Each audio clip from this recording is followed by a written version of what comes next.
আয়ান, ওটা সরাও, আমি পারবো না। নড়াচড়া করো না ইরফা, জাস্ট একটু শান্ত হও। আমি শান্ত হতে পারছি না। ওটার সাইজ দেখে আমার জান বের হয়ে যাচ্ছে। সাইজ দেখে ভয় পেও না, কাজটা খুব দ্রুত হয়ে যাবে। দ্রুত হলেও তো ওটা আমার ভেতরে ঢুকবে, তাই না? হ্যাঁ, কিন্তু আমি খুব সাবধানে ঢোকাবো, তুমি টেরই পাবে না। সবাই এই এক কথা বলে, কিন্তু ভেতরে যাওয়ার পর জ্বালাপোড়া তো আমারই হবে। আমি লুব্রিক্যান্ট মাখিয়ে নিচ্ছি, একদম মসৃণভাবে স্লাইড করে ভেতরে চলে যাবে। ও ফায়ান, আমি সত্যি অনেক ভয় পাচ্ছি। প্লিজ একটু বোঝো। আমি তোমাকে গত 10 মিনিট ধরে বোঝাচ্ছি, শরীর একদম ঢিলা করো। তুমি ওটা হাতে নিয়ে আমার সামনে দাঁড়িয়ে আছো, আমি রিল্যাক্স করব কি করে? আচ্ছা, তুমি উল্টো দিকে ঘুরে শও, আমার দিকে তাকাতে হবে না। উল্টো হয়ে শুলে কি কম ব্যথা লাগবে? অবশ্যই, তুমি যত কম দেখবে তত কম ভয় পাবে। আচ্ছা ঠিক আছে, আমি ঘুরছি, কিন্তু তুমি একদম তাড়াহুড়ো করবে না। আমি আমার কাজ জানি ইরফা, তুমি শুধু লম্বা একটা নিঃশ্বাস নাও। আয়ান, তোমার হাত এত ঠান্ডা কেন? আমার শরীরে কাঁপুনি দিচ্ছে।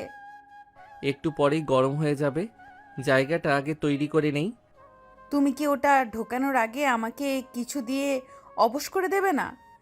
না, এটার জন্য সেটার প্রয়োজন নেই, জাস্ট কয়েক সেকেন্ডের ব্যাপার। 1 সেকেন্ড আমার কাছে কয়েক ঘন্টার মতো মনে হবে, আমি জানি। বিশ্বাস করো, এটা একবার ভেতরে গেলে তুমিই বলবে এইটুকুর জন্য এত নাটক করলাম। উফ আয়ান, ওটা আমার শরীরের সাথে লাগছে, আমি বুঝতে পারছি। হ্যাঁ, আমি এখন একদম সঠিক জায়গায় আছি, একটু নড়বে না। উফ, তুমি কি ভেতরে ঢুকালে? না, আমি মাত্র শুরু করছি, তুমি শুধু কামড়ে ধরে থাকো বালিশটা। ওহ আয়ান, খুব জ্বালা করছে, একটু আস্তে করো। প্রথম প্রথম একটু এমনই লাগে, এখনই ঠিক হয়ে যাবে। না, আমি পারছি না। বের করো ওটা, এক্ষুনি বের করো। ইরফা, মাঝপথে থামানো যাবে না, অর্ধেকটা তো চলেই গেছে। আমি আর নিতে পারছি না আয়ান, আমার শরীর অবশ হয়ে আসছে। আর মাত্র 1 সেকেন্ড, ব্যাস পুরোটা ঢুকে গেছে। উফ, শেষ পর্যন্ত ওটা করেই ছাড়লে। দেখো, আমি যেমনটা বলেছিলাম তেমন কঠিন কিছু ছিল কি? আমার এখনো বিশ্বাস হচ্ছে না যে এত বড় একটা জিনিস তুমি আমার ভেতরে পুশ করলে। এখন কেমন লাগছে? খুব কি বেশি খারাপ? একটু ভারী ভারী লাগছে জায়গাটা, আর হালকা চিনচিন করছে। ওটা কিছুক্ষণ ওরকমই লাগবে, ওষুধটা পুরো শরীরে ছড়িয়ে যেতে সময় লাগে। তুমি সত্যিই খুব নিষ্ঠুর আয়ান, আমার কোনো কথাই শুনলে না। আমি তোমার বন্ধু বলেই তোমার ভালোর জন্য জোর করলাম। এখন ওটা সরাও আমার শরীর থেকে, আমার অস্বস্তি হচ্ছে। এই তো সরিয়ে নিলাম, এখন তুলা দিয়ে চেপে ধরছি। তুলা দিয়ে চেপে ধরার কি আছে? রক্ত বের হচ্ছে নাকি? সামান্য একটু হতে পারে, ইনজেকশন দিলে ওটা স্বাভাবিক। একজন মাফিয়া হয়ে সামান্য ইনজেকশন নিতে ভয় পেলে হবে? তুমি তো জানোই আমার ইঞ্জেকশন দেখলে আমার ছোটবেলা থেকেই ভয় করে। ঘরের ভেতরের গুমোট আতঙ্কটা যেন ইঞ্জেকশনের সিরিঞ্জটা বের করে নেওয়ার সাথে সাথেই কর্পূরের মতো উবে গেল। ইরফা এখনও উপুর হয়ে শুয়ে আছে, তার কপালে জমে থাকা সূক্ষ্ম ঘামবিন্দুগুলো চিকচিক করছে ম্লান আলোয়। একজন মাফিয়া কুইন হিসেবে যার এক ইশারায় পুরো শহরের আন্ডারওয়ার্ল্ড থরথর করে কাঁপে, সেই ইরফার ইঞ্জেকশনের প্রতি এই আদিম ভয়টা আয়ানের কাছে বরাবরের মতোই এক রহস্যময় কৌতুক। আয়ান ধীর স্থির হাতে তুলো দিয়ে জায়গাটা চেপে ধরে ইঞ্জেকশনের অবশিষ্টাংশটুকু ডাস্টবিনে ফেলে দিল। সে জানে ইরফার এই দুর্বলতাটুকু শুধুমাত্র তার সামনেই প্রকাশ পায়, কারণ পেশাগত পরিচয়ের বাইরে তারা একে অপরের বহুদিনের পুরনো বন্ধু। ঘরের জানালা দিয়ে আসা গোধূলির আলো ইরফার ফ্যাকাশে পিঠের ওপর এক অদ্ভুত মায়া তৈরি করেছে। আমি এখনো বিশ্বাস করতে পারছি না যে সামান্য একটা ইঞ্জেকশন নিতে গিয়ে আমি তোমার সামনে এরকম বাচ্চা মানুষের মতো কান্নাকাটি করলাম। ভয় পাওয়াটা কোনো অপরাধ নয় ইরফা, এমনকি সেটা যদি একটা ছোট সূচের জন্য হয় তাহলেও। হাসপাতালের সাদা দেয়াল আর ওষুধের কটু গন্ধ ইরফার সহ্য হয় না, তার উপর বিষক্রিয়ার ধকল শরীরটাকে নিস্তেজ করে দিয়েছে। আয়ানের দেওয়া ইঞ্জেকশনটা কাজ শুরু করায় শরীরের ভেতরকার সেই অসহ্য জ্বালাপোড়াটা এখন অনেকটা শান্ত। জুবায়েরের মতো একজন নিচু স্তরের লোক তার খাবারে বিষ মেশানোর সাহস পাবে, এটা ইরফা স্বপ্নেও ভাবেনি। কিন্তু মাফিয়া সাম্রাজ্যে অসতর্ক হওয়ার কোনো জায়গা নেই, আর ঠিক সেই ভুলের মাসুল সে কয়েক ঘন্টা যন্ত্রণায় ছটপট করে দিল। বিষটা রক্তে পুরোপুরি মিশতে পারিনি বলে বেঁচে গেলে, না হলে আজ অনন্তর কাঁধে তোমার লাশ থাকতো। জুবায়ের জানতো না যে আমি সহজে মরার পাত্রী নই। ওর এই দুঃসাহসের শেষ আমি নিজের হাতে দেখব। আয়ান আলগোছে ইরফার গায়ের চাদরটা টেনে দিল এবং নিজের স্টেথোস্কোপটা গুছিয়ে রাখতে লাগল।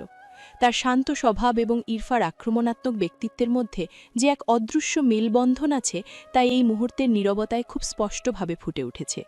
ইরফা এবার ধীরে ধীরে উঠে বসল, তার চোখে এখনও বিরক্তির রেশ রয়ে গেছে। সে নিজের হাত বুলিয়ে দেখছে সেই জায়গাটা যেখানে আয়ান ওষুধটা পুশ করেছে। বাইরে তখন ভারী বুটের শব্দ শোনা যাচ্ছে, যা ক্রমশ রুমের দরজার দিকে এগিয়ে আসছে। সেই শব্দে কোনো দ্বিধা নেই, বরং এক ধরনের যান্ত্রিক দৃঢ়তা আছে, যা কেবল প্রশিক্ষিত দেহরক্ষীদের মধ্যেই দেখা যায়। ইরফা ঝট করে নিজের ভাবলেশীন কাঠিন্য ফিরিয়ে আনল, যেন এক মুহূর্ত আগের সেই ভয়ার্ত মেয়েটি নিমেষেই বিলীন হয়ে গেল। অনন্ত আসছে মনে হয়। ওর পায়ের শব্দ আমি হাজার মানুষের ভিড়েও চিনতে পারি। তোমার বডিগার্ডের টাইমিং সবসময় খুব নিখুঁত। ঠিক যখন দরকার তখনই ও হাজির হয়। ঘরের ভারী মেহেগানি কাঠের দরজাটা নিঃশব্দে খুলে গেল এবং ফ্রেমের মাঝখানে দীর্ঘদেহী অনন্ত এসে দাঁড়াল।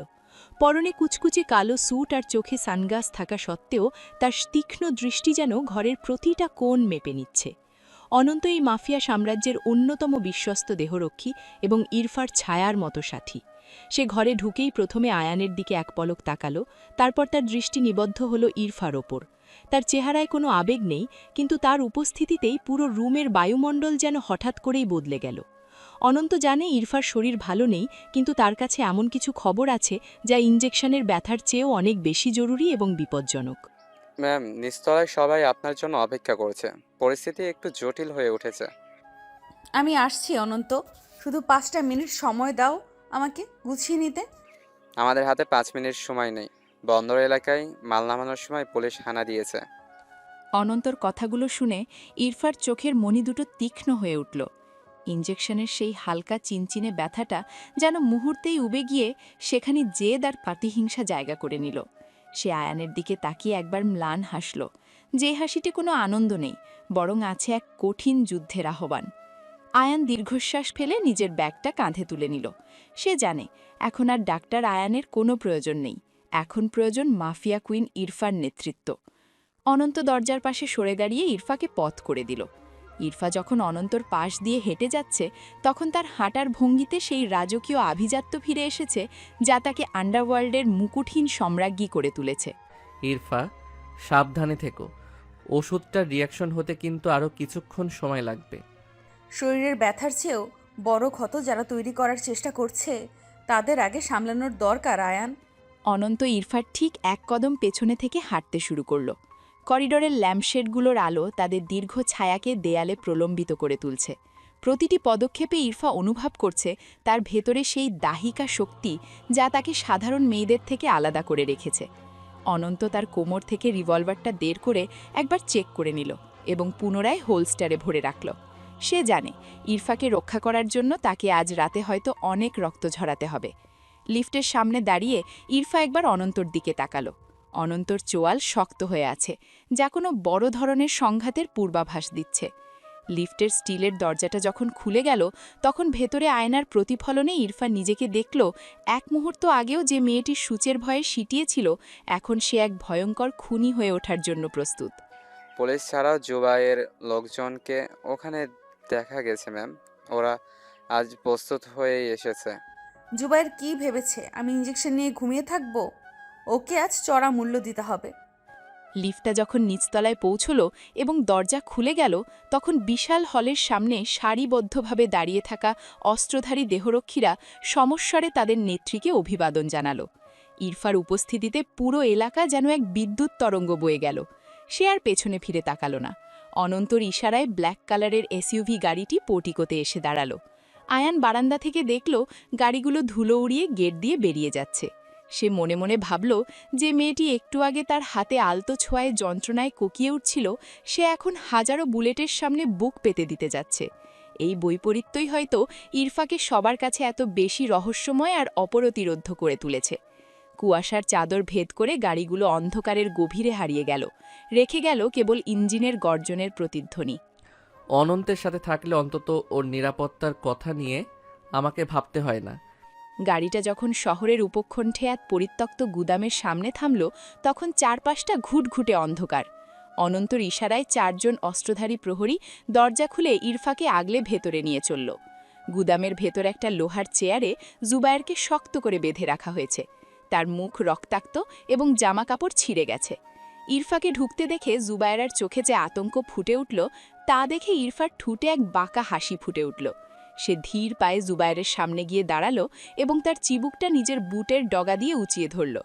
অনন্তর হাতের রিভলভারটা তখন জুবায়েরের কপালের ঠিক মাঝখানে স্থির হয়ে আছে, যেন ট্রিগারে চাপ দেওয়ার জন্য শুধু 1 সেকেন্ডের অনুমতির অপেক্ষা। ম্যাম, এই দুটোটা স্বীকার করেছে যে ওই কাল নির্দেশে খাবারের বিষ মিশিয়েছিল। ও নিজে বলবে নাকি ওর জিপটা টেনে বের করে আনতে হবে অনন্ত? দয়া করো কুইন, আমি টাকার লোভে ভুল করে ফেলেছি। জুবায়েরের আর্তনাদ গোদামের দেওয়ালে প্রতিধ্বনিত হয়ে ফিরে এলো, কিন্তু ইরফার মনে দয়ার কোনো চিহ্ন নেই। ঠিক সেই মুহূর্তে গোদামের বড় লোহার গেটটা সশব্দে খুলে গেল এবং এক দীর্ঘকায় ছায়া ভেতরে প্রবেশ করল। জুতোর খটখট শব্দে বোঝা যাচ্ছিল যে আগন্তুক বেশ আত্মবিশ্বাসী এবং প্রভাবশালী কেউ। আয়ানের বড় ভাই আরমানকে দেখে ইরফা একটু অবাক হলেও নিজের অভিব্যক্তি প্রকাশ করল না। আরমান শুধু আয়ানের ভাইই নয়, সে ইরফার মাফিয়া সিন্ডিকেটের একজন তুখোর কৌশলী এবং বিশ্বস্ত সহযোগী। আরমানের হাতে একটা কালো ব্রিফকেস এবং তার চেহারায় এক ধরনের ঠান্ডা নিষ্ঠুরতা লেপ্টে আছে যা জুবায়েরকে আরও বেশি কুঁকড়ে দিল। জুবাইরকে এত সহজে মেরে ফেললে তো আমাদের আসল শত্রুর হদিশ পাওয়া যাবে না। ইফরা, তুমি এখানে কেন আরমান? আমি ভেবেছিলাম তুমি ডিলটা হ্যান্ডেল করছো। ডিল তো হয়ে গেছে, কিন্তু বিষ প্রয়োগ করার খবরটা শুনে ভাবলাম একটু বিনোদন দরকার। আরমান জুবায়েরের পাশে গিয়ে দাঁড়ালো এবং খুব ঠান্ডা মাথায় নিজের পকেট থেকে একটা ছোট সার্জিক্যাল ব্লেড বের করল। আয়ান এই দৃশ্য দেখে কিছুটা অস্বস্তিতে পড়লেও চুপ করে রইল, কারণ সে জানে তার ভাই আরমান একবার কাজ শুরু করলে কেউ তাকে থামাতে পারে না। অনন্ত আরমানের দিকে তাকিয়ে একটু মাথা নোয়ালো, যা এক ধরনের নীরব সম্মান প্রদর্শন। ইরফা একটা কাঠের বাক্সের ওপর বসে পড়ল। তার শরীর এখনও দুর্বল, কিন্তু মনের জেদ তাকে স্থির করে রেখেছে। জুবায়ের এবার আরমানকে দেখে ডুকরে কেঁদে উঠল, কারণ সে জানে আরমানের টর্চার সেল থেকে কেউ কখনো আস্ত ফিরে যেতে পারে না। গুদামের ভিতর বাতিটা দুলছে, আর তাতে সবার ছায়াগুলো দেওয়ালে এক অদ্ভুত এক ভৌতিক পরিবেশ তৈরি করছে। হাসপাতালে কাজ শেষ করে আয়ানও চলে এসেছে। আরমান আর আয়ান আপন ভাই হলেও ওরা সবাই একসাথে অনাথ আশ্রমেই বড় হয়েছে। এই কারণে ইরফা আরমানকে নিজের আপন ভাইয়ের চোখে দেখে। ভাই, ওর অবস্থা এমনিতেই খারাপ, বেশি চাপ দিলে মরে যেতে পারে। মরে যাওয়াটা ওর জন্য মুক্তি আয়ান, আমি ওকে মুক্তি দিতে আসিনি। আরমান ঠিকই বলছে, জুবায়েরকে ব্যবহার করে আমি ওর বসকে খুঁজে বের করতে চাই। আরমান জুবায়েরের কানের কাছে গিয়ে নিচু স্বরে কিছু একটা বলল, যা শুনে লোকটার মুখ ফ্যাকাশে হয়ে গেল। অনন্ত লক্ষ্য করল যে বাইরে আরও কয়েকটা গাড়ি এসে থামছে, যা ইঙ্গিত দিচ্ছে যে ইরফার বাকি দলবলও চলে এসেছে। ইরফা একটা দীর্ঘশ্বাস ফেলে আয়ানের দিকে তাকালো, যে এখনও ইনজেকশনের সিরিঞ্জটা হাতের মুঠোয় চেপে ধরে আছে। তার ভাই আরমানের এই হিংস্র রূপ সে খুব একটা সহ্য করতে পারে না, কিন্তু এই অন্ধকার জগতের নিয়ম এমনই। আরমান হঠাৎ জুবায়েরের হাতের ওপর ব্লেডটা চালিয়ে দিল এবং ঘরটা এক বিভৎস চিৎকারে কেঁপে উঠল। ইরফার চোখে তখন কোনো করুণা নেই, সে কেবল ভাবছে এর পরের চালটা কি হবে, আর কারা তাকে সরিয়ে দেওয়ার এই গভীর ষড়যন্ত্রে লিপ্ত। ম্যাম, বাকিদের ভিতরে আসতে বলবো নাকি আপনি একাই শেষ করবেন? ওদের আসতে দাও। জুবায়েরের শেষটা যেন সবার জন্য একটা শিক্ষা হয়ে থাকে। ও ঠিকই বলেছে, বিষ দিলে বিষের জ্বালা তো বুঝতেই হবে, তাই না জুবায়ের? আরমান এবার একটা বোতল বের করল, যেটায় এক ধরনের নীলচে তরল আছে, এবং সেটা জুবায়েরের ক্ষতের ওপর ঢালতে শুরু করল। জুবায়েরের শরীর ধনুকের মতো বেঁকে উঠল এবং সে বারবার মাফ চাইতে লাগল। ইরফা উঠে দাঁড়িয়ে আয়ানের হাতটা ধরল, যেন সে জানাতে চাইছে যে তারা এখন এখান থেকে চলে যেতে পারে। অনন্ত আর আরমান এখন পুরো বিষয়টা নিজেদের নিয়ন্ত্রণে নিয়ে নিয়েছে। গুদামের বাইরে তখন হালকা বৃষ্টি শুরু হয়েছে, যা বাতাসের গুমোট ভাবটাকে কিছুটা কমিয়ে দিচ্ছে। ইরফা যখন গাড়ির দিকে হাঁটতে শুরু করল, তখন পেছনে জুবায়েরের গোঙানি ক্রমশ ক্ষীণ হয়ে আসছে। সে জানে কাল সকালের মধ্যে শহরের প্রতিটি কোণে খবর পৌঁছে যাবে যে মাফিয়া কুইনকে মারার চেষ্টা করা মানেই হল নিজের কবর নিজে খোঁড়া। তুমি কি এখন বাড়িতে গিয়ে বিশ্রাম নেবে নাকি আবার কোনো মিশনে যাবে? বিশ্রাম তো কবরে গিয়ে নেব আয়ান। আপাতত আরমানকে ওর কাজ শেষ করতে দাও। বৃষ্টির ঝাপটা গাড়ির কাছে আছড়ে পড়ছে, আর জানালার বাইরে দ্রুত বেগে মিলিয়ে যাচ্ছে অন্ধকার শহরের বাতিগুলো। ইরফা চুপচাপ সিটে হেলান ঘেয়ে আছে, তার চোখ দুটো আধভোজা। শরীরের বিষক্রিয়া কেটে গেলেও মনের ভেতর এক অদ্ভুত শূন্যতা কাজ করছে।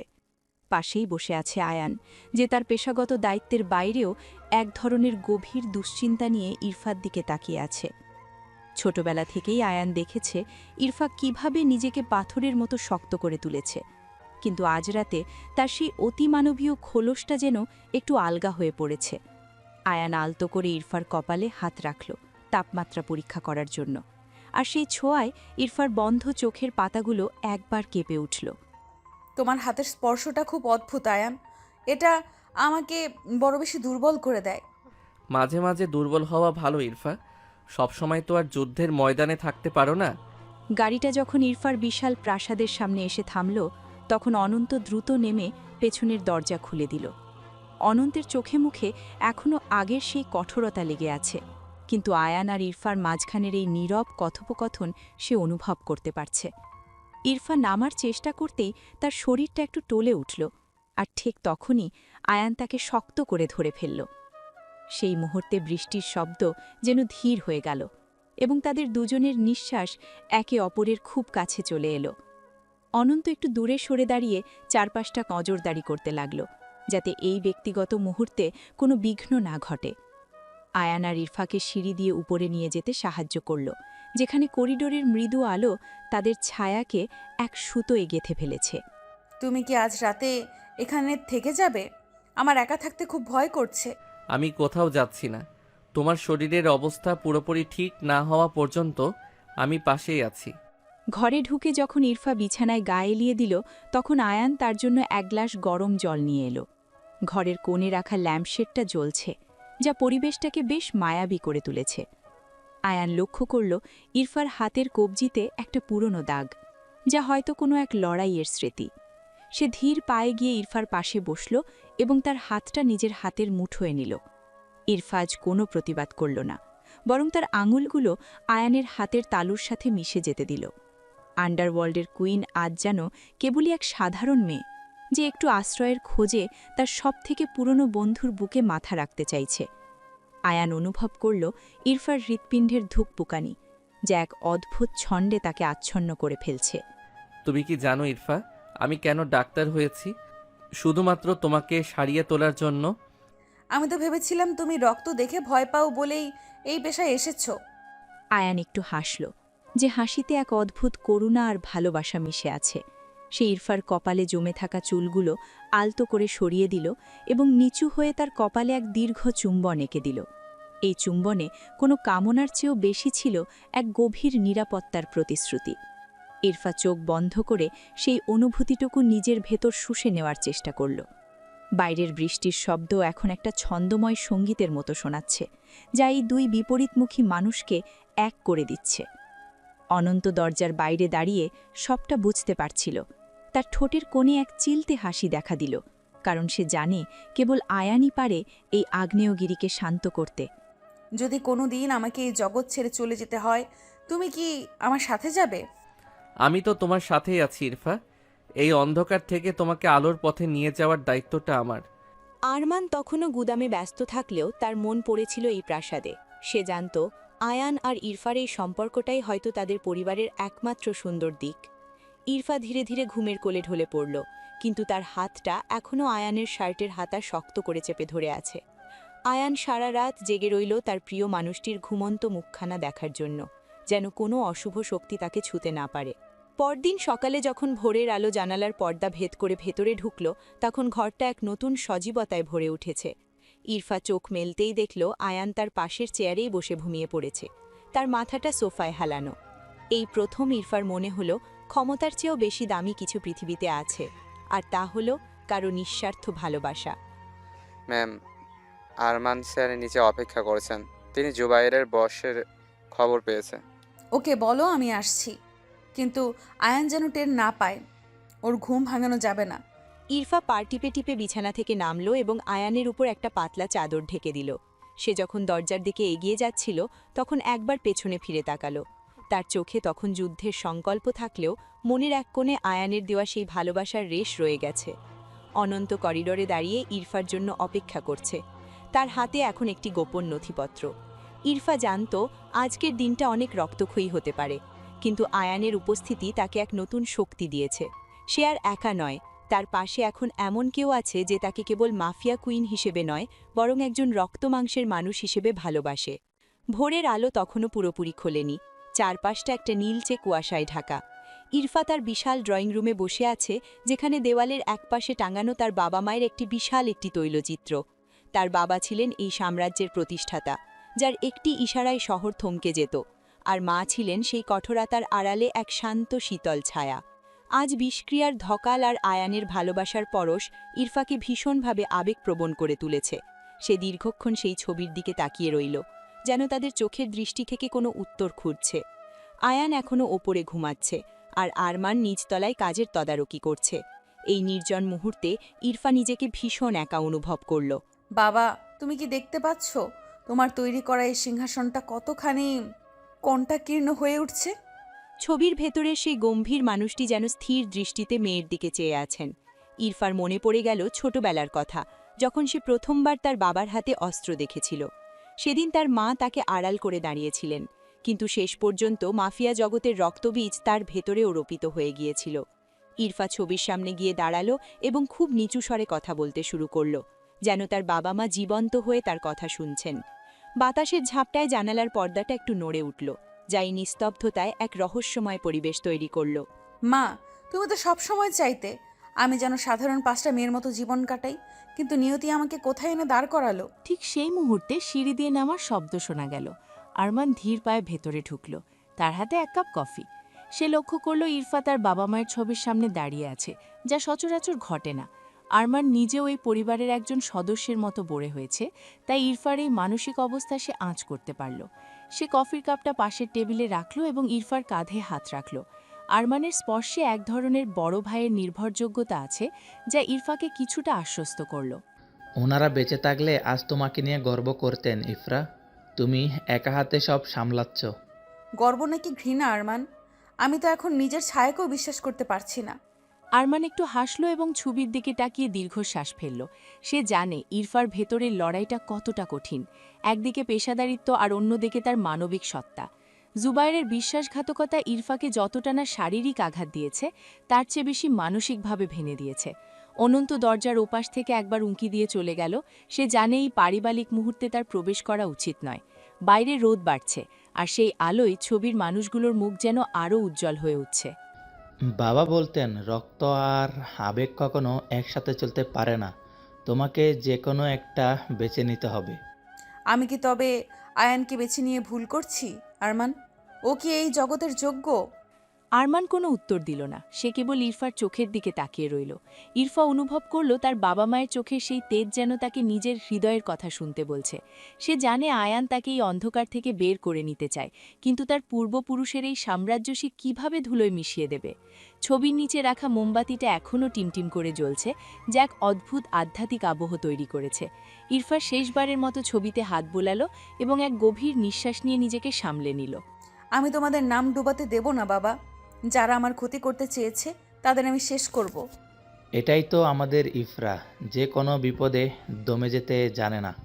ইরফা ড্রয়িং রুম থেকে বেরিয়ে যাওয়ার সময় দেখল আয়ান করিডরের ওপর থেকে তাকে লক্ষ্য করছে।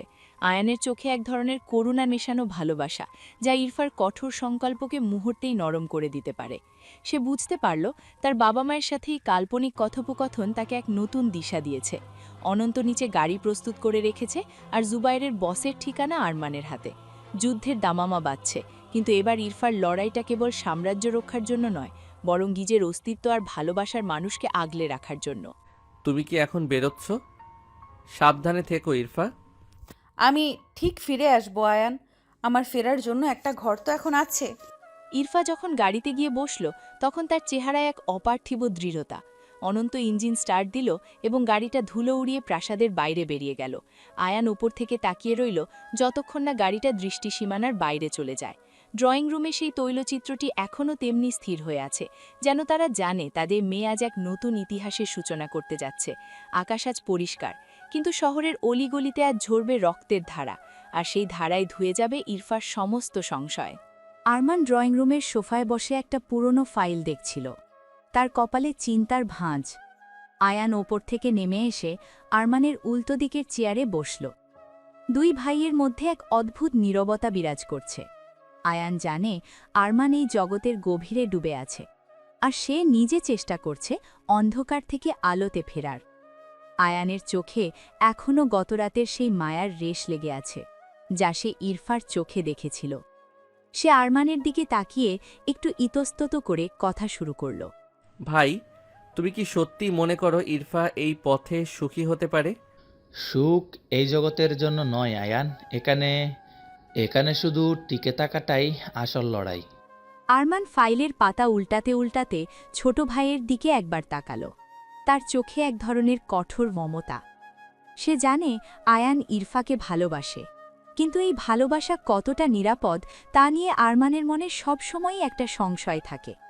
আয়ান জানালার বাইরে তাকিয়ে রইল, যেখানে বাগানবিলাসের গাছগুলো বাতাসে দুলছে।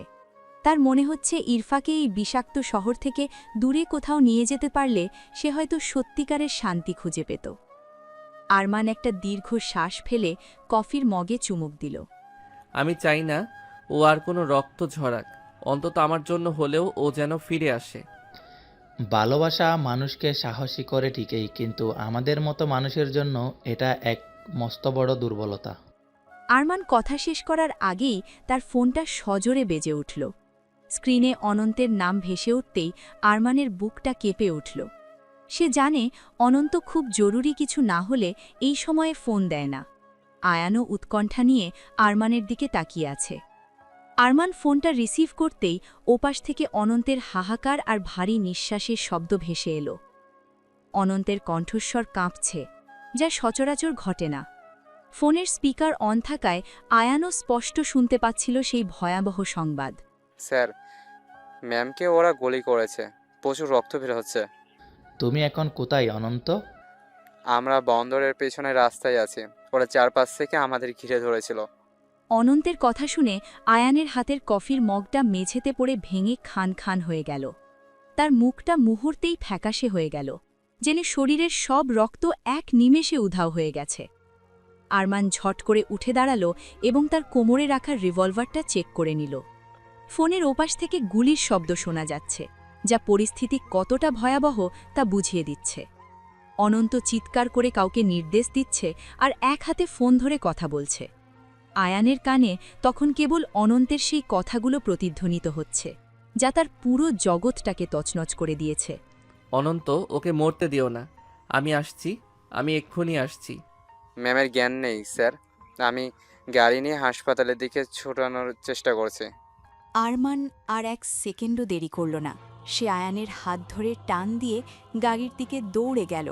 আয়ান যেন কোনো যান্ত্রিক পুতুলের মতো তার ভাইয়ের পেছনে ছুটছে। তার মনে হচ্ছে পৃথিবীর সব আলো নিভে যাচ্ছে।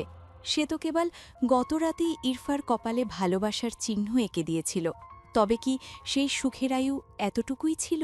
অনন্তর ফোনটা এখনও সচল। ওপাশ থেকে কান্নার মতো একটা গোঙানি শোনা যাচ্ছে, যা হয়তো ইরফার। গাড়িটা স্টার্ট দিতেই টায়ার ঘষার বিকট শব্দে পুরো এলাকা কেঁপে উঠল। জুবাইরের বসকে আজ আমি জ্যান্ত ফুতে ফেলবো, এটা আমার প্রতিজ্ঞা। ভাই, ওর কিছু হলে আমি নিজেকে কখনো ক্ষমা করতে পারবো না। আরমান গাড়িটা ঝড়ের গতিতে রাস্তার ওপর দিয়ে নিয়ে যাচ্ছে। আয়ান দুই হাতে নিজের মাথা চেপে ধরে আছে। তার দু চোখ বেয়ে জল গড়িয়ে পড়ছে। সে একজন ডাক্তার হয়েও আজ অসহায়, কারণ তার ভালোবাসার মানুষটি এখন মৃত্যুর সাথে পাঞ্জা লড়ছে। অনন্তর ফোনটা হঠাৎ কেটে গেল, যা তাদের আতঙ্ককে আরও বাড়িয়ে দিল। রাস্তার দুপাশে কুয়াশা আবার ঘন হতে শুরু করেছে, যেন প্রকৃতিও এই বিয়োগান্তক ঘটনার সাক্ষী হতে চাইছে না। আরমান স্টিয়ারিং হুইলটা শক্ত করে ধরে দাঁতে দাঁত চিপে আছে। তার চোখে এখন কেবল প্রতিশোধের আগুন। তুমি কি মনে করো ও বেঁচে ফিরবে ভাই? ইরফা একটা যোদ্ধা আয়ান, ও এত সহজে আমাদের ছেড়ে যাবে না। হাসপাতালের করিডোরে ধপ ধপ শব্দে আরমান আর আয়ান দৌড়াচ্ছে। সাদা দেওয়ালগুলো যেন এক একটা অভিশপ্ত আয়না হয়ে তাদের ভয়কে দ্বিগুণ বাড়িয়ে দিচ্ছে। স্ট্রেচারের চাকার ঘসঘস শব্দ আর হাসপাতালের যান্ত্রিক নীরবতা একাকার হয়ে গেছে। একটু আগেই অনন্ত রক্তাক্ত অবস্থায় ইরফাকে নিয়ে জরুরি বিভাগে ঢুকেছে। অনন্তর স্যুটের হাতা দিয়ে টপ টপ করে রক্ত পড়ছে, কিন্তু তার সেদিকে খেয়াল নেই। সে দরজার পাশে পাথরের মূর্তির মতো দাঁড়িয়ে আছে, তার চোখ মুখে এক অবর্ণনীয় অপরাধবোধ। আয়ান যখন দেখল ইরফার সাদা কামিজটা রক্তে ভিজে জবুথবু হয়ে গেছে, তখন তার বুকটা ফেটে এক আর্তনাদ বেরিয়ে আসতে চাইল, কিন্তু পেশাগত দায়বদ্ধতা তাকে স্তব্ধ করে দিল। অনন্ত, ওকে ভেতরে নিয়েছে কতক্ষণ হয়েছে? মাত্র 5 মিনিট স্যার। ওনার পালস খুব কম ছিল যখন আমি নামালাম। আরমান অনন্তর কাঁধে হাত রাখল, তার চোয়াল শক্ত হয়ে আছে। এই প্রথম আরমানের মতো একজন হিমশীতল মানুষের চোখে জল চিকচিক করছে। সে জানে ইরফা কেবল তার নেত্রী নয়, সে তার পরিবারের শেষ প্রদীপ। আয়ান আর এক মুহূর্ত দেরি না করে নিজের ডাক্তারি কোটটা গায়ে জড়িয়ে অপারেশন থিয়েটারের দিকে দৌড়ে গেল। তার হাত কাঁপছে, কিন্তু মনের এক কোণে জেদ চেপে বসেছে। সে তার ভালোবাসাকে এভাবে মাঝপথে হারিয়ে যেতে দেবে না। অপারেশন থিয়েটারের লাল বাতিটা জ্বলে উঠল, যা বাইরে অপেক্ষারত আরমান আর অনন্তর জন্য এক দীর্ঘ অগ্নি পরীক্ষার শুরু। এই কাজটা কার হতে পারে অনন্ত? জুবাইর তো আমাদের কবজায় ছিল। জুবাইরের বস দাউদ ইব্রাহিম নিজে স্পষ্ট এসেছিল স্যার। ওরা আমাদের অ্যামলুভ করেছিল। দাউদ ইব্রাহিমের নাম শুনে আরমানের চোখের মনি স্থির হয়ে গেল। শহরের সবথেকে বড় মাদক সম্রাট এবং তাদের দীর্ঘদিনের শত্রু। আরমান পকেট থেকে ফোন বের করে তার সব নেটওয়ার্ককে সজাগ করে দিল। আজ রাতে শহরের প্রতিটি অলিগলি শ্মশানে পরিণত হবে যদি ইরফার কিছু হয়। অনন্ত নিজের রিভলভারটা পরিষ্কার করে নিল। তার লক্ষ্য এখন একটাই, দাউদের মাথা। হাসপাতালের বাইরে তখন পুলিশের সাইরেন শোনা যাচ্ছে, কিন্তু এই মাফিয়া সাম্রাজ্যের অভ্যন্তরীণ যুদ্ধের কাছে আইন যেন এক অসহায় দর্শক। রক্ত লাগবে। ইরফার গ্রুপের রক্ত এখনই জোগাড় করো, প্রচুর ইন্টারনাল ব্লিডিং হচ্ছে। আমার রক্ত ওর সাথে ম্যাচ করবে আয়ান, আমি দিচ্ছি। অপারেশন থিয়েটারের ভেতরে আয়ান লড়াই করছে যমরাজের সাথে। সে দেখছে ইরফার হৃদস্পন্দন মনিটরে খুব ধীরে উঠছে আর নামছে। প্রতিটি সেকেন্ড যেন এক একটি যুগের সমান। আয়ান যখন ইরফার শরীরে অস্ত্রোপচার করছিল, তখন তার মনে পড়ে যাচ্ছিল তাদের ছোটবেলার কাটানো দিনগুলো। সে বিড়বিড় করে বলছিল, তুমি আমায় কথা দিয়েছিলে, ফিরে আসবে ইরফা, এই পথে আমি তোমাকে একা যেতে দেব না। ঘড়ির কাঁটা টিকটিক করে এগোচ্ছে, আর বাইরে করিডরে আরমান রক্ত দিয়ে এসে দেয়ালে মাথা ঠেকিয়ে বসে আছে।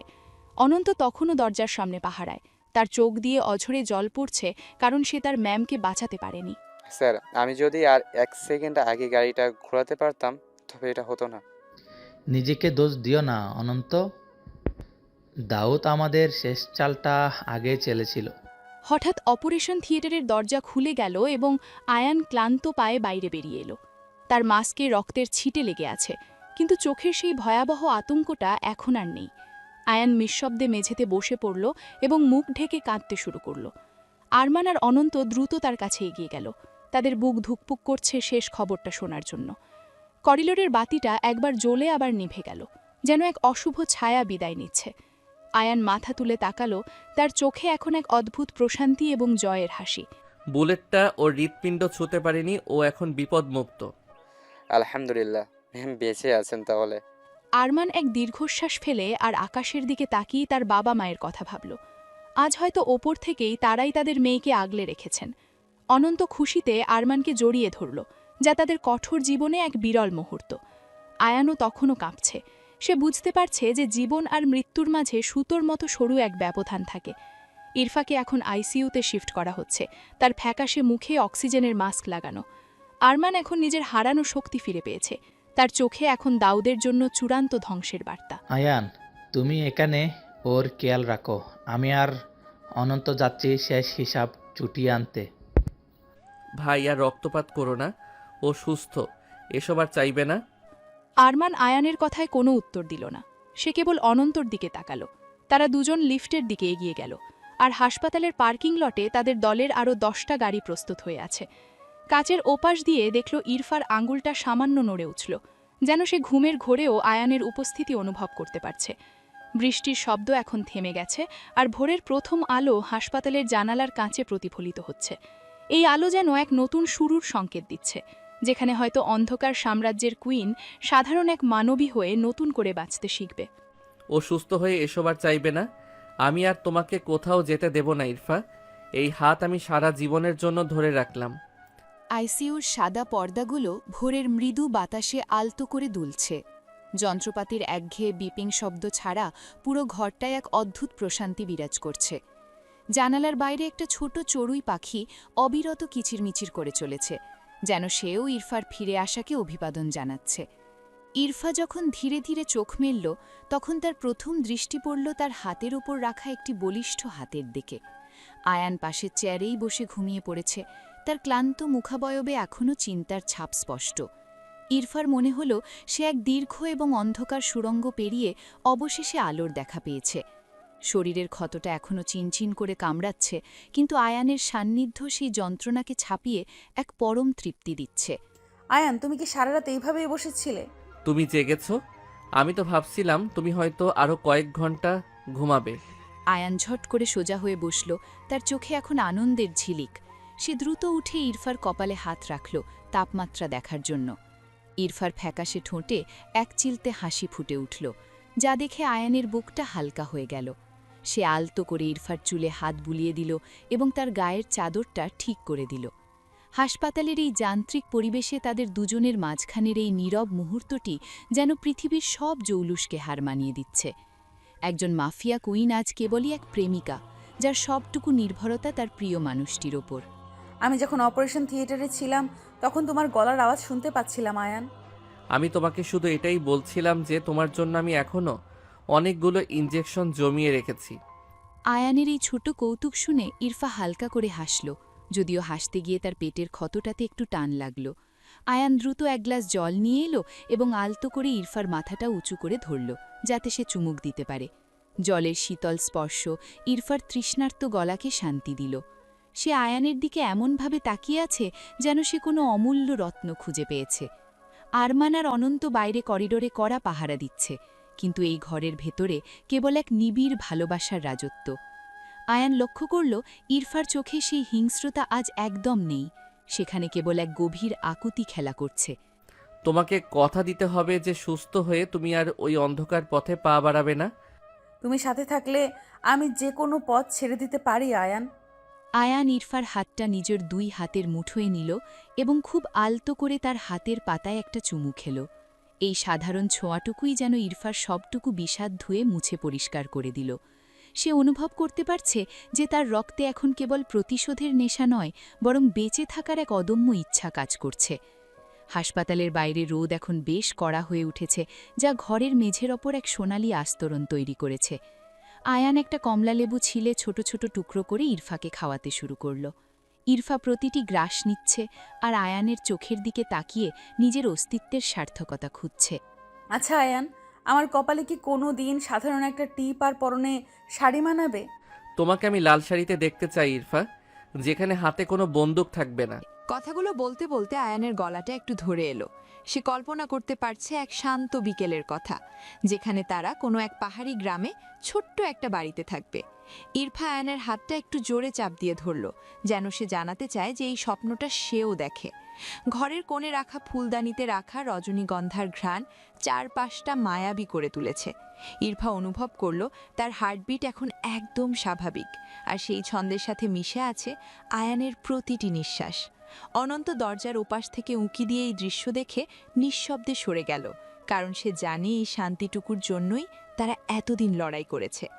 ডাক্তার হিসেবে আমি তোমাকে ডিসচার্জ দেব না যতক্ষণ না তুমি সম্পূর্ণ ফিট হচ্ছ। তাহলে তো আমি আর কোনো দিন সুস্থ হতে চাইবো না, যদি তুমি সারাক্ষণ পাশে থাকো। আয়ান হো হো করে হেসে উঠল এবং ইরফার গালে আলতো করে টোকা দিল। ইরফার মনে হলো এই হাসপাতালটাই যেন তার জন্য এক স্বর্গ, যেখানে মৃত্যুর বিভীষিকা নেই, বরং আছে এক নতুন জীবনের হাতছানি। সে আয়ানের দিকে তাকিয়ে বিড়বিড় করে কিছু একটা বলল, যা কেবল আয়ানের কানেই পৌঁছল। আয়ান স্মিত হাসল এবং ইরফার কপালে নিজের কপাল ঠেকালো। এই মুহূর্তের নিস্তব্ধতা যেন হাজারো শব্দের চেয়েও বেশি মুখর।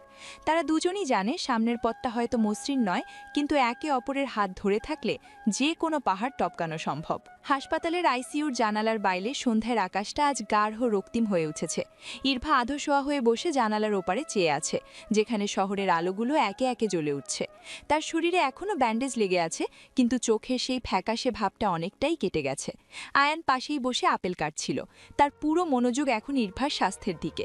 কিন্তু এই শান্ত পরিবেশের বাইরে যে এক ভয়াবহ ঝড় বয়ে যাচ্ছে, তার খবর কেবল হাসপাতালের নিচে দাঁড়িয়ে থাকা সশস্ত্র দেহরক্ষীদের গম্ভীর মুখগুলো দেখে বোঝা যাচ্ছে। ঠিক সেই মুহূর্তে করিডোরে ভারী বুটের শব্দ শোনা গেল, যা মুহূর্তেই ঘরের রোম্যান্টিক আবহাওয়াটাকে গম্ভীর করে দিল। আরমান আর অনন্ত ঘরে ঢুকল, তাদের পোশাকে ধুলোবালি আর ঘামের চিহ্ন। কিন্তু আরমানের চোখে সেই হিংস্রতার আগুন এখন এক শান্ত জয়ের আভায় পরিণত হয়েছে। দাউদ ইব্রাহিম আর কোনোদিন কারো খাবারে বিষ মেশাতে পারবে না ইফরা। তুমি কি ওকে নিজের হাতে শেষ করেছো আরমান? আরমান কোনো কথা না বলে নিজের হাতের রক্তমাখা রুমালটা টেবিলের এক কোণে রাখল। তার নিঃশব্দতাই বলে দিচ্ছে যে দাউদের সাম্রাজ্য এখন ধ্বংসস্তূপে পরিণত হয়েছে। অনন্ত একপাশে দাঁড়িয়ে মাথা নিচু করে আছে। তার মনে এখন এক ধরনের তৃপ্তি কাজ করছে, কারণ সে তার নেত্রীর অপমানের শোধ নিতে পেরেছে। আয়ান এই দৃশ্য দেখে একটু অস্বস্তিতে পড়ল এবং ছুরিটা রেখে ইরফার হাতটা শক্ত করে ধরল। সে চায় না এই হিংস্র জগতের ছায়া আর কোনোদিন ইরফার ওপর পড়ে। আরমান লক্ষ্য করল আয়ানের এই রক্ষণাত্মক ভঙ্গি এবং তার ঠোঁটের কোণে এক চিলতে প্রশান্তির হাসি ফুটে উঠল। আমরা বন্দর এলাকা আর মাদক ব্যবসার সব রুট চিরকালের জন্য সিল করে দিয়েছি। তার মানে কি এখন থেকে আমরা সাধারণ মানুষের মতো বাঁচতে পারবো? ইরফার প্রশ্নে আরমান জানালার বাইরে তাকালো। সে জানে এই অন্ধকার জগৎ থেকে বের হওয়া কতটা কঠিন, কিন্তু আজ সে তার বোনের চোখের দিকে তাকিয়ে কোনো মিথ্যা আশা দিতে চাইল না। অনন্ত পকেট থেকে একটা চাবি বের করে ইরফার সামনে রাখল। এটা ছিল তাদের সেই পুরনো পৈতৃক ভিটার চাবি, যা পাহাড়ের কোলে অনেক দূরে অবস্থিত। আরমান চায় ইরফা আর আয়ান এই শহর ছেড়ে দূরে কোথাও চলে যাক, যেখানে কোনো বুলেটের শব্দ নেই, নেই কোনো বিশ্বাসঘাতকতার ভয়। ইরফা চাবিটা হাতে নিয়ে অবাক হয়ে আরমানের দিকে তাকালো। তার চোখে তখন অবিশ্বাসের আনন্দ। ভাই, আপনি কি সত্যি বলছেন? আমরা কি দূরে কোথাও চলে যেতে পারি? তোমাদের জন্য এটাই সেরা সিদ্ধান্ত আয়ান। মাফিয়া কুইনের অধ্যায় আজ এখানেই শেষ। আরমান আলগুছে ইরফার মাথায় হাত রাখল এবং নিচু হয়ে তার কপালে এক দীর্ঘ চুম্বন দিল। এই চুম্বনে কোনো আদেশ ছিল না, ছিল এক বড় ভাইয়ের আশীর্বাদ। অনন্তের চোখেও তখন জল চিকচিক করছে, কারণ সে জানে এই বিচ্ছেদটা অনিবার্য ছিল। ইরফা অনুভব করল তার মনের ওপর থেকে এক বিশাল পাথরের বোঝা নেমে গেছে। সে আয়ানের দিকে তাকিয়ে দেখল আয়ানের চোখে এক নতুন পৃথিবীর স্বপ্ন। হাসপাতালের বাইরে তখন ঝিঝি পোকার ডাক শুরু হয়েছে, যা পাহাড়ের সেই নির্জন ভিটার কথা মনে করিয়ে দিচ্ছে। আরমান আর অনন্ত ঘর থেকে বেরিয়ে যাওয়ার সময় একবার পেছনে ফিরে তাকালো, যেখানে আয়ান আর ইরফা একে অপরের দিকে তাকিয়ে হাসছে। ম্যাম, আপনার জন্য সব সময় আমার এই জীবনটা উৎসর্গ করা থাকবে। ভালো থেকো অনন্ত। আরমানকে দেখে রেখো। আরমান আর অনন্ত যখন লিফটের দিকে এগিয়ে গেল, তখন করিডোরটা আবার নিস্তব্ধ হয়ে গেল। ইরফা আয়ানের বুকে মাথা রাখল এবং এক দীর্ঘ তৃপ্তির নিঃশ্বাস নিল। সে অনুভব করতে পারছে তার হৃৎপিণ্ডের সেই স্বাভাবিক ছন্দ, যেখানে আর কোনো আতঙ্ক নেই। আয়ান তার চিবুকটা উঁচিয়ে ধরল এবং খুব নিবিড়ভাবে তার ঠোঁটে এক আলতো পরশ দিল। এই প্রথম ইরফা অনুভব করল যে ক্ষমতার চেয়েও প্রেমের শক্তি অনেক বেশি জোরালো। হাসপাতালের সাদা দেয়ালগুলো যেন এখন আর অভিশপ্ত মনে হচ্ছে না, বরং এগুলো এক নতুন জীবনের সাক্ষী হয়ে দাঁড়িয়ে আছে। কাল সকালেই আমরা রওনা দেব আমাদের সেই ছোট পাহাড়ের বাগান বাড়িটার দিকে। আমার সাথে আমার ডায়েরিটা নিতে ভুলো না আয়ান। ওখানে আমি আমাদের নতুন গল্পের নাম লিখব। রাত বাড়ছে, কিন্তু আজ আর ইরফার চোখে কোনো দুঃস্বপ্ন নেই। সে আয়ানের হাতটা ধরে ঘুমের দেশে তলিয়ে গেল, যেখানে কোনো জুবায়ের নেই, কোনো দাউদ নেই। আছে শুধু এক অন্তহীন কুয়াশার ওপারে নিস্তব্ধ পাহাড় আর প্রিয় মানুষের ভালোবাসা। আরমান দূরে দাঁড়িয়ে তার গাড়ির হেডলাইটের আলোয় শহরটাকে দেখছিল, যা আজ রাতে এক সম্রাজ্ঞীকে হারিয়ে এক সাধারণ প্রেমিকাকে খুঁজে পেয়েছে। অনন্ত দরজা খুলে দিলে আরমান ভেতরে বসল এবং এক রহস্যময় হাসি দিয়ে অন্ধকারের গভীরে মিলিয়ে গেল। খাড়া পাহাড়ি রাস্তা দিয়ে গাড়িটা যখন ওপরের দিকে উঠছিল, তখন জানালার বাইরে মেঘের ভেলাগুলো হাত দিয়ে ছোঁয়া যাচ্ছিল।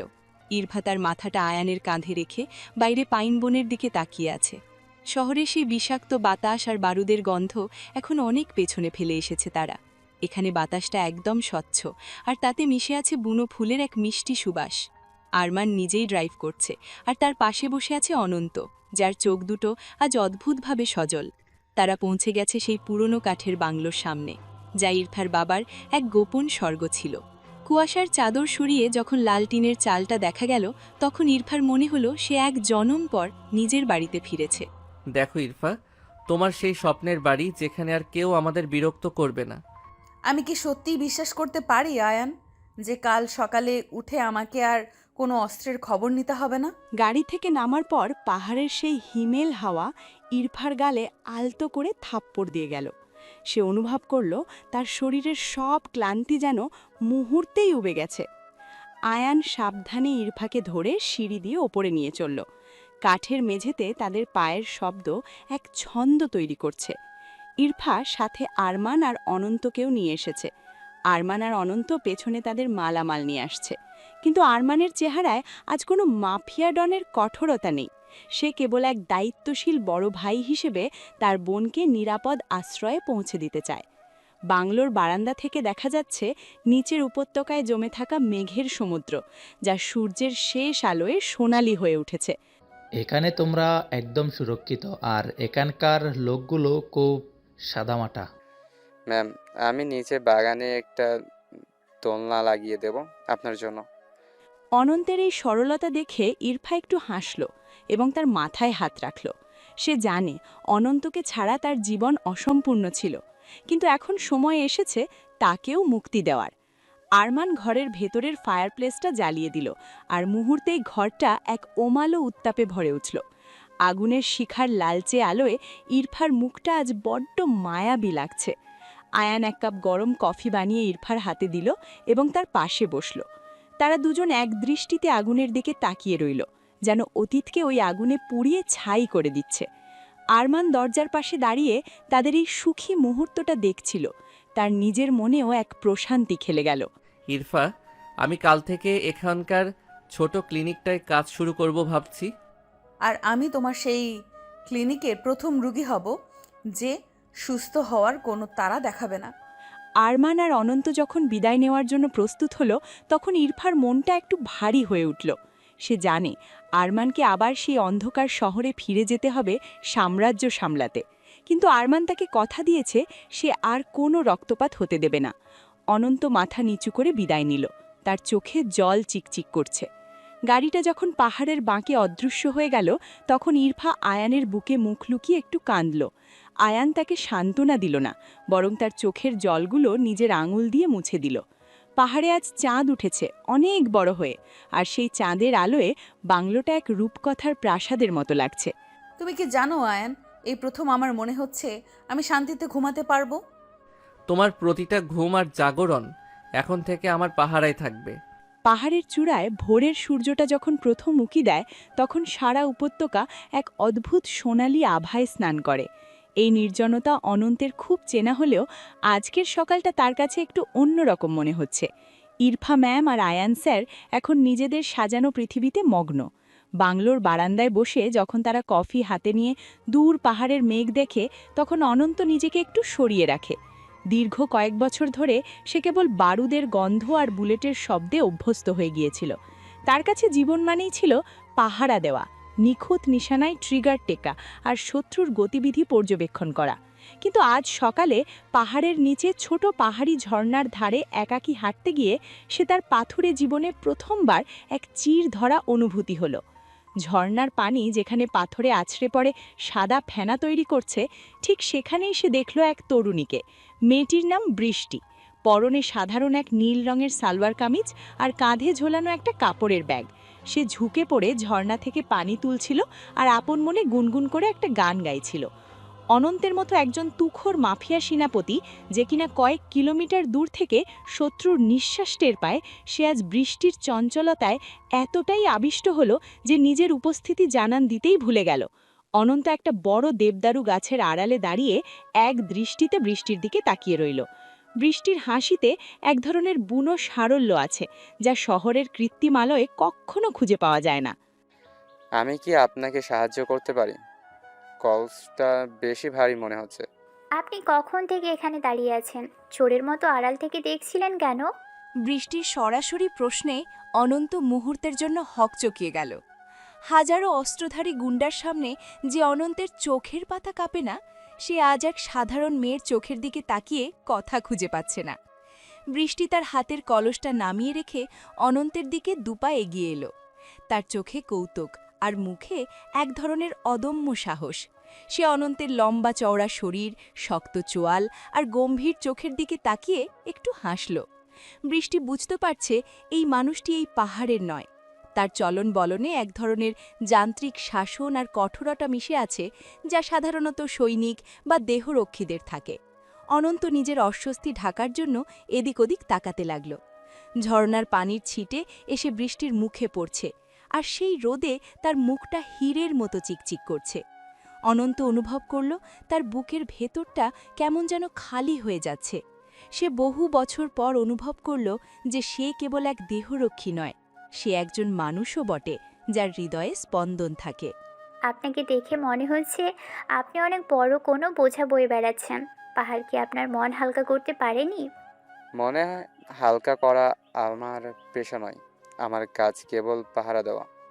কাকে পাহারা দিয়েছেন? এই পাহাড়কে নাকি নিজের একাকিত্বকে? বৃষ্টির এই তীক্ষ্ণ কথাগুলো অনন্তের বুকের গভীরে গিয়ে তীরের মতো বিঁধল।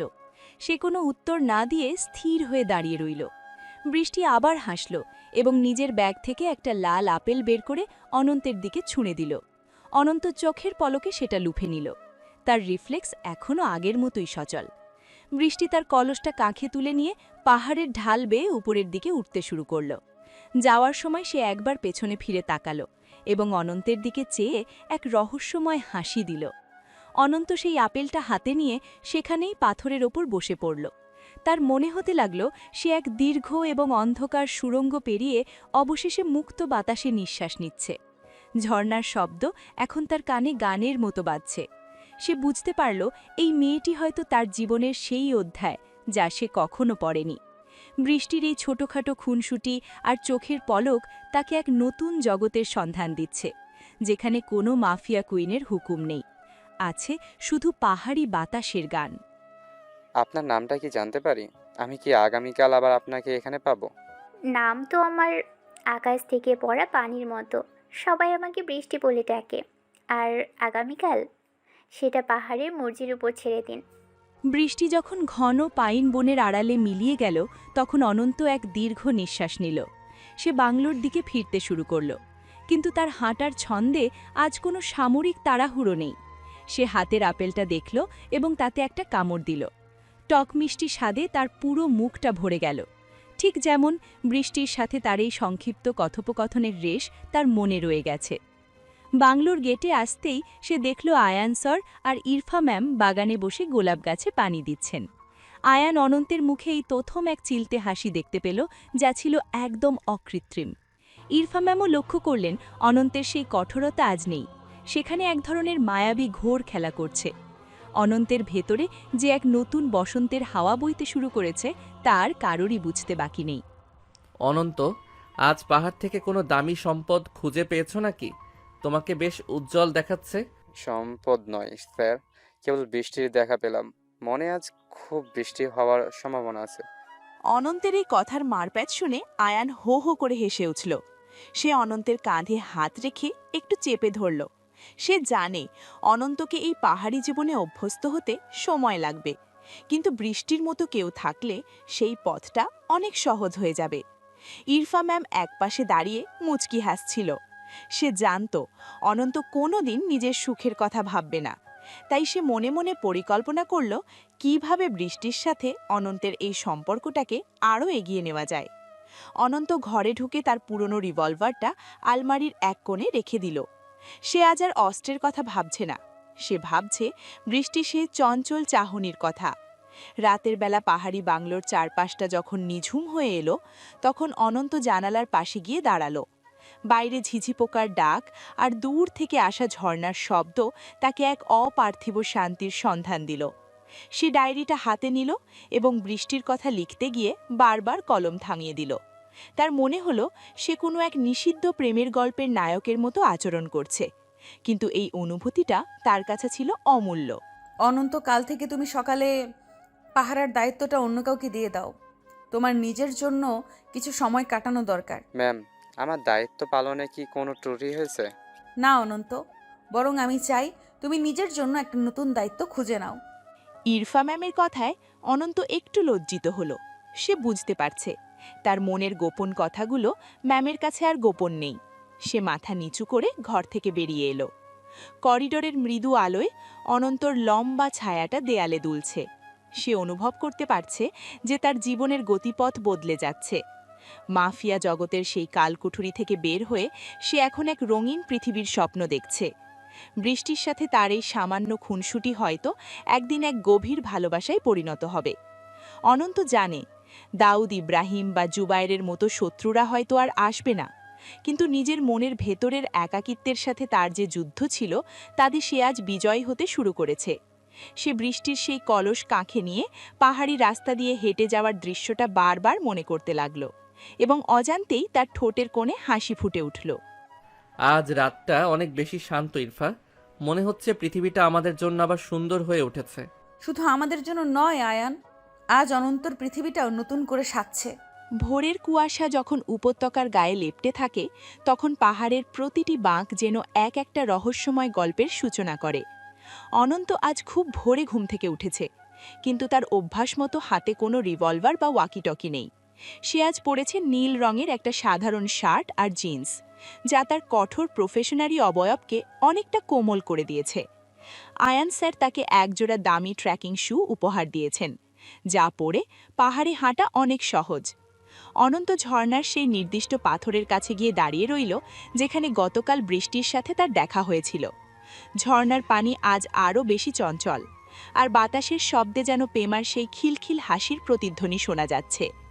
অনন্তের বুকটা দুরু দুরু কাঁপছে, যা তার মতো একজন দুর্ধর্ষ যোদ্ধার জন্য একদমই বেমানান। সে বারবার নিজের ঘড়ির দিকে তাকাচ্ছে আর ভাবছে, বৃষ্টি কি সত্যিই আজ আসবে? পাহাড়ের আবহাওয়া যেমন অনিশ্চিত, বৃষ্টির মোমটাও কি তেমনই? ঠিক তখনই ঝোপঝাড়ের আড়াল থেকে একটা ছোট ঢিল এসে অনন্তের পায়ের কাছে পড়ল। সে চমকে পেছনে তাকাতেই দেখল বৃষ্টি একটা পাইন গাছের আড়ালে দাঁড়িয়ে মুখ টিপে হাসছে। আজ তার পরনে লাল রঙের একটা ড্রেস, যা সবুজের মাঝে তাকে কোনো আগুনের শিখার মতো ফুটিয়ে তুলেছে। বৃষ্টির চোখে সেই একই দুষ্টুমি যা অনন্তের রাতের ঘুম কেড়ে নিয়েছে। আপনি কি এখানে মূর্তির মতো দাঁড়িয়ে থাকতেই পছন্দ করেন? আমি তো ভেবেছিলাম আপনি হয়তো অনেক আগেই চলে গেছেন। আমি কথা দিয়েছিলাম আসব, তাই এসেছি। আপনার জন্য এই ফলগুলো এনেছি শহর থেকে।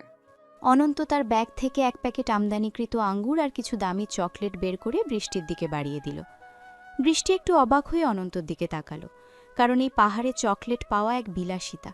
সে খুব সাবধানে প্যাকেটটা নিল এবং একটা চকলেট মুখে দিয়ে চোখ বন্ধ করে সেই স্বাদ অনুভব করল। বৃষ্টির এই ছোট ছোট আনন্দগুলো দেখে অনন্তর মনে হলো সে যেন তার জীবনের সব সম্পদ এই মেয়েটির হাসির বিনিময়ে দিয়ে দিতে পারে। তারা দুজনে ঝর্ণার ধারের একটা বড় পাথরের ওপর বসল। অনন্তর লম্বা পা দুটো ঝর্ণার পানিতে ডুবিয়ে রাখল আর বৃষ্টি তার পাশে বসে পা দোলাতে লাগল। সূর্যের আলো যখন পাহাড়ের আড়াল থেকে বেরিয়ে তাদের ওপর পড়ল, তখন তাদের ছায়া দুটো পাথরের ওপর মিশে একাকার হয়ে গেল। অনন্ত অনুভব করল তার ভেতরে সেই বিষাক্ত বারুদের গন্ধ ধীরে ধীরে মুছে যাচ্ছে, আর সেখানে জায়গা করে নিচ্ছে পাহাড়ি বুনো ফুলের সুবাস। সে বৃষ্টির দিকে তাকিয়ে দেখল বৃষ্টির নাকে একটা ছোট হীরের নোলক চিকচিক করছে। আপনার হাতে এই কাটা দাগটা কিসের? কোনো বড় যুদ্ধ করেছিলেন বুঝি? এটা অনেক পুরনো খ্যাত। যুদ্ধের ময়দানে যখন মানুষ নিজেকে বাঁচাতে চায় তখন এমন অনেক দাগ পড়ে যায়। অনন্তের কথায় এক ধরনের বিষণ্ণতা ছিল যা বৃষ্টির নজর এড়াল না। সে অনন্ত সেই শক্ত হাতটা নিজের ছোট নরম হাতের মুঠোয় নিল এবং ক্ষতটার উপর আলতো করে আঙুল বুলাল। বৃষ্টির এই ছোঁয়ায় অনন্তের শরীরে এক বিদ্যুৎ তরঙ্গ বয়ে গেল। সে অভ্যস্ত ছিল আঘাত পেতে, কিন্তু এমন মমতা ভরা স্পর্শ তার জীবনে এই প্রথম। সে বৃষ্টির চোখের দিকে তাকালো এবং দেখল সেখানে কেবল করুণা নয়, এক ধরনের গভীর ভালো লাগা লুকিয়ে আছে। বৃষ্টি পাহাড়ের গল্প বলতে শুরু করল, কিভাবে তার বাবা এই পাহাড়ের কাঠ কেটে সংসার চালাতেন আর কিভাবে তারা এই বুনো প্রকৃতির সাথে লড়াই করে বেঁচে থাকেন। অনন্তর মনে হলো তার নিজের জীবনের লড়াইগুলো বৃষ্টির সংগ্রামের কাছে খুব তুচ্ছ। সে বুঝতে পারল জীবনের আসল সৌন্দর্য ক্ষমতার দম্ভে নেই, বরং আছে সহজ সরল বেঁচে থাকার মাঝে। অনন্ত তার পকেট থেকে একটা ছোট রূপোর চেন বের করল, যা সে ইরফা ম্যামের কাছ থেকে বৃষ্টির জন্য চেয়ে নিয়ে এসেছিল। এটা আপনার জন্য। জানি এটা আপনার সৌন্দর্যের কাছে কিছুই নয়, তবু এটা আমার তরফ থেকে ছোট্ট একটা উপহার। এত দামি জিনিস আমি নিতে পারবো না, মা বকবে, মা দেখলে বকা দিবে। বৃষ্টির এই দ্বিধা দেখে অনন্ত একটু হাসল। সে বৃষ্টির হাতটা ধরে জোর করে চেনটা তার তালুতে গুঁজে দিল। বৃষ্টি এবার আর না করতে পারল না।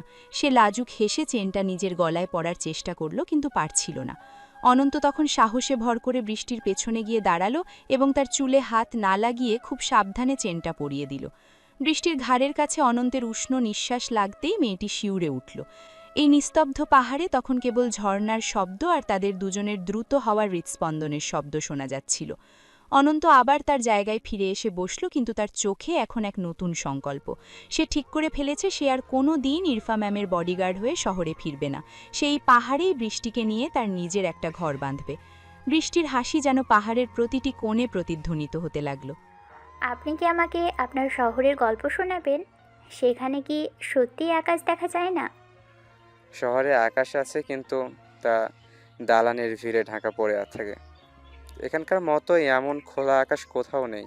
তারা দুজনে দীর্ঘক্ষণ গল্প করল। সময় যেন কোনো এক জাদুর টানে থমকে গেছে। অনন্ত বৃষ্টির চুলে একটা বুনো ফুল গুজে দিল এবং তার গালটা আলতো করে ছুঁয়ে দিল। বৃষ্টির গাল দুটো লজ্জায় লাল হয়ে গেল, যা পাহাড়ের গোধূলি বেলার আকাশের মতো সুন্দর।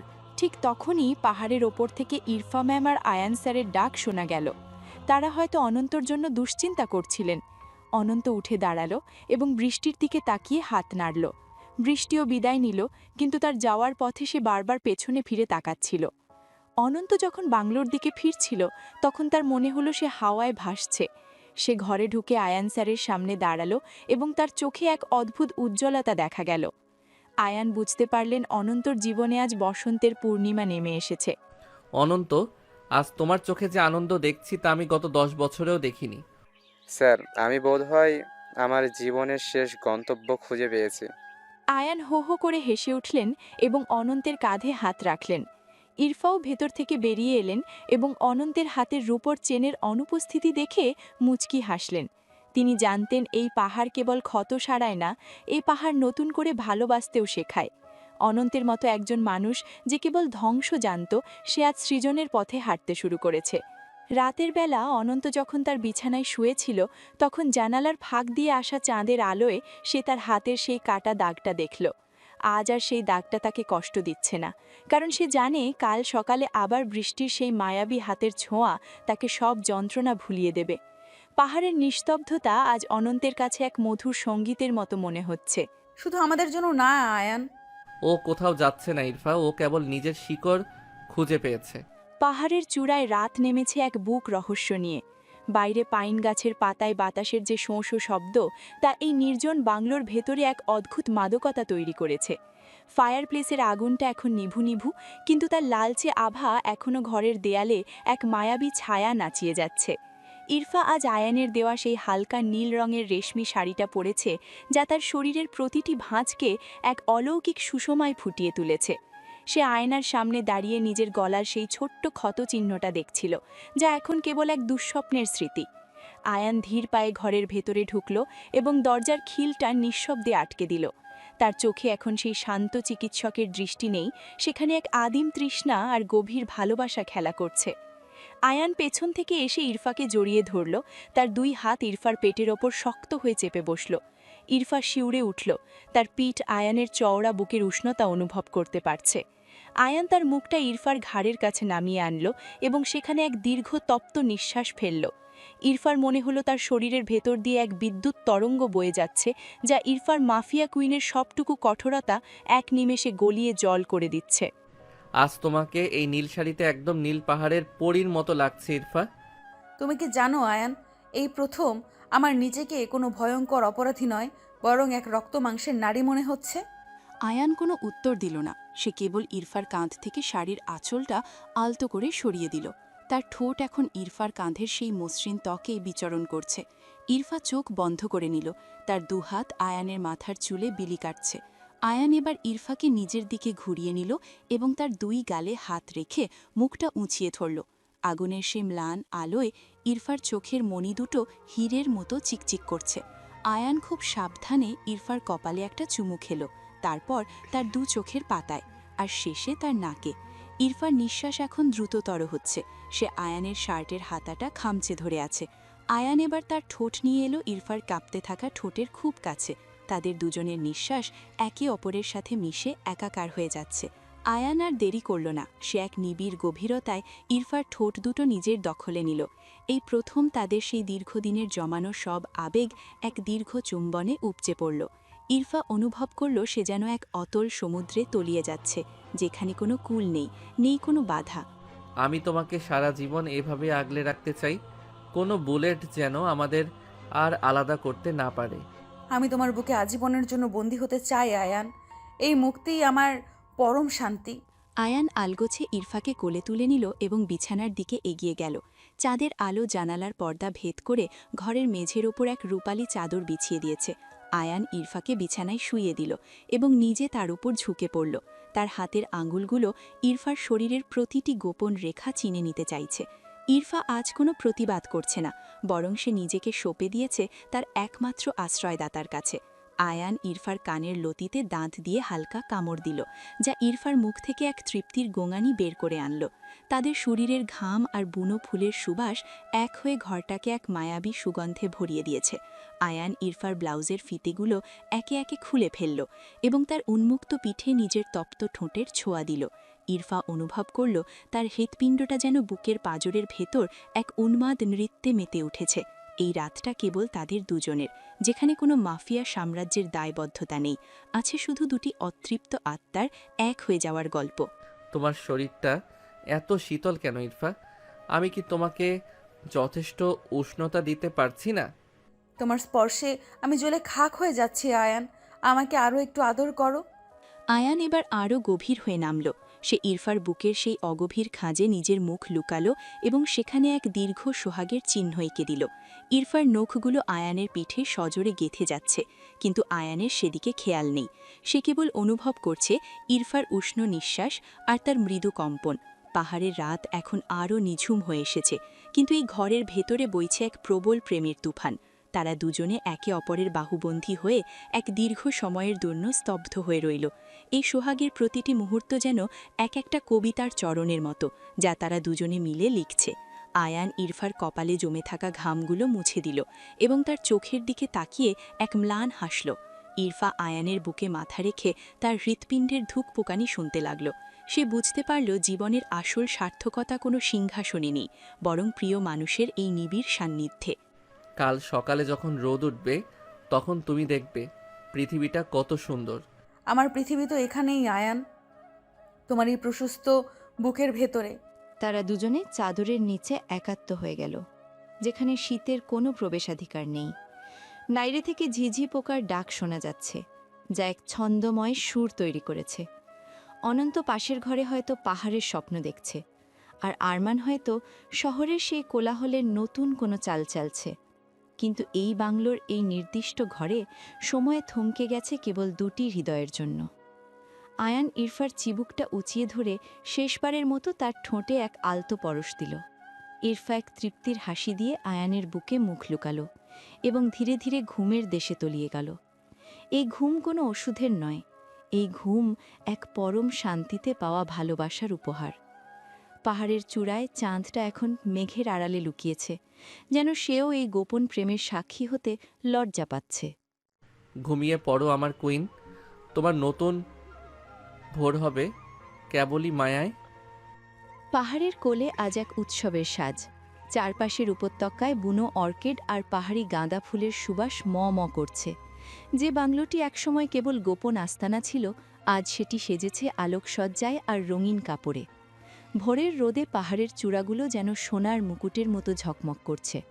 আজ অনন্ত তার পুরনো কালো স্যুট ছেড়ে পরেছে ধবধবে সাদা একটা পাঞ্জাবি, যা তার বলিষ্ঠ শরীরে এক অদ্ভুত আভিজাত্য এনে দিয়েছে। তার চোখে আজ কোনো সতর্ক পাহারা নেই, আছে এক বুক প্রতীক্ষা। আয়ান আর ইরফা তদারকি করছে অনুষ্ঠানের প্রতিটি খুঁটিনাটি। ইরফা আজ লাল শাড়িতে অপার্থিব সুন্দর লাগছে।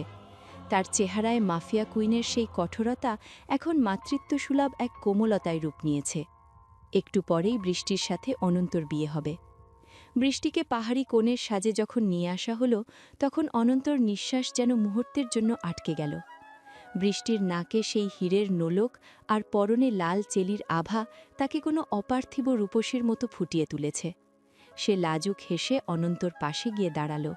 তাদের দুজনের হাতের ছোঁয়া লাগতেই এক বিদ্যুৎ তরঙ্গ বয়ে গেল পাহাড়ের এই নিস্তব্ধতায়। তোমাকে আজ পুরো পাহাড়ের রানী মনে হচ্ছে বৃষ্টি। আর আপনাকে দেখে মনে হচ্ছে সেই রানীকে চিরতরের জন্য বন্দি করার এক মায়াবী জাদুকর। বিয়ের কাজ প্রায় শুরু হতে যাবে, ঠিক তখনই দূর থেকে পাহাড়ি রাস্তায় বেশ কয়েকটি কালো গাড়ির ইঞ্জিনের গর্জন শোনা গেল। সবার মনে এক মুহূর্তের জন্য শঙ্কার কালো মেঘ ঘনীভূত হল। আয়ান আর অনন্ত একে অপরের দিকে তাকাল। তাদের হাত অজান্তেই চলে গেল পুরনো অভ্যেসে কোমরের দিকে। কিন্তু গাড়িগুলো যখন বাংলোর গেটে এসে থামল, তখন দেখা গেল সেগুলো কোনো শত্রুর নয়, বরং আরমানের কনভয়। গাড়ি থেকে নামল আরমান, তার সেই চিরচেনা ঠান্ডা এবং গম্ভীর ব্যক্তিত্ব নিয়ে। কিন্তু আজ সে একা নয়। তার পাশে গাড়ি থেকে নামল এক অনিন্দ সুন্দরী তরুণী, যার পরনে দামি সিল্কের শাড়ি আর চোখে এক তীক্ষ্ণ বুদ্ধিমত্তার ছাপ। আরমান সেই তরুণীর হাত ধরে সোজা মণ্ডপের দিকে এগিয়ে এলো। ইরফা আর আয়ান দুজনেই বিস্ময়ে বিমূঢ় হয়ে তাকিয়ে রইল। আরমান হাসল, যে হাসি তার ঠোঁটে সচরাচর দেখা যায় না। সে তার সঙ্গিনীকে সবার সামনে পরিচয় করিয়ে দিল। চমকে গেলে তো? পরিচয় করিয়ে দেই, এই হলো নেহা। গত কয়েক মাস ধরে ও আমার জীবন আর আর ব্যবসা দুটোই সামলাচ্ছে। তার মানে কি তুমি আমাদের না জানিয়ে বিয়ে করে ফেলেছো ভাই? আরমান নিহার দিকে তাকিয়ে এক ম্লান হাসল এবং নিহা লাজুক মুখে ইরফার পা ছুঁয়ে সালাম করল। আরমান জানালো যে জুবায়ের আর দাউদের পতনের পর নিহাই তাকে মানসিকভাবে সুস্থ করে তুলেছিল এবং অন্ধকার জগৎ থেকে বের করে এনে এক নতুন কর্পোরেট সাম্রাজ্য গড়ে তুলতে সাহায্য করেছে। তারা দুজনে গোপনে বিয়ে সেরে নিয়েছিল, শুধুমাত্র ইরফাকে সারপ্রাইজ দেওয়ার জন্য। আজ অনন্তর বিয়েতে তারা সপরিবারে হাজির হয়েছে এই খুশির মাত্রা দ্বিগুণ করতে। নিহার চোখে এক ধরনের স্থিরতা আছে, যা বলে দেয় সে আরমানের জন্য একদম উপযুক্ত জীবনসঙ্গিনী। অনন্ত আর বৃষ্টি যখন আরমান আর নিহাকে প্রণাম করল, তখন পুরো উপত্যকায় উলুধ্বনি আর আনন্দধ্বনিতে মুখরিত হয়ে উঠল। পাহাড়ের এই নির্জনতায় আজ এক মহামিলনের সুর বেজে উঠল। ভাই, আপনি আজ প্রমাণ করলেন যে ভালোবাসার চেয়ে বড় কোনো শক্তি এই পৃথিবীতে নেই। আমি তোমাদের দুজনকে খুশি হতে দেখে শিখলাম আয়ান, যে শান্তি বুলেটে নেই, তা প্রিয়জনের হাতে হাত রাখলে পাওয়া যায়। সন্ধ্যার আকাশ যখন বেগুনি রং ধারণ করল, তখন বাংলোর প্রাঙ্গণে শুরু হল ভোজের আয়োজন। পাহাড়ি গান আর বাদ্যযন্ত্রের তালে তালে সবাই মেতে উঠল উৎসবে। অনন্ত বৃষ্টির হাত ধরে বারান্দার এক কোণে গিয়ে দাঁড়াল। নিচে উপত্যকায় জমে থাকা মেঘের ওপর চাঁদের আলো পড়ে এক মায়াবী সমুদ্র তৈরি করেছে। অনন্ত বৃষ্টির কপালে এক আলতো চুমু খেল এবং তাকে নিজের বুকের সাথে মিশিয়ে নিল। এখন আর কোনো যুদ্ধের ভয় নেই, নেই কোনো বিশ্বাসঘাতকতার বিষ। তারা এখন স্বাধীন এক পৃথিবীর নাগরিক। অন্যদিকে আরমান আর নিহা আগুনের কুণ্ডলীর পাশে বসে নিজেদের ভবিষ্যতের কথা আলোচনা করছে। ইরফা আয়ানের কাঁধে মাথা রেখে দেখছে তার পুরো পরিবার আজ এক সুতোয় গাঁথা। তার চোখে আজ কোনো জল নেই, আছে কেবল এক অন্তহীন প্রাপ্তির আনন্দ। আয়ান, আমাদের এই গল্পটা কি কোনোদিন শেষ হবে? না ইরফা, আমাদের এই ভালোবাসা পাহাড়ের এই বাতাসের মতো চিরকাল বেঁচে থাকবে। রাত গভীর হল, কিন্তু উৎসবের আমেজ কমল না। পাহাড়ির নিস্তব্ধতা আজ আর ভয়ঙ্কর নয়, বরং তা এক মধুর সঙ্গীতের মতো কানে বাজছে। কুয়াশার ওপারে যে নিস্তব্ধতা একদিন আতঙ্ক বয়ে আনত, আজ সেই নিস্তব্ধতা এক নতুন জীবনের গান গাইছে। আরমান, আয়ান আর অনন্ত তিনজনেই তাদের আপন আপন গন্তব্য খুঁজে পেয়েছে। তাদের অন্ধকার অতীত আজ গোধূলির আলোর মতো মিলিয়ে গেছে দিগন্তে।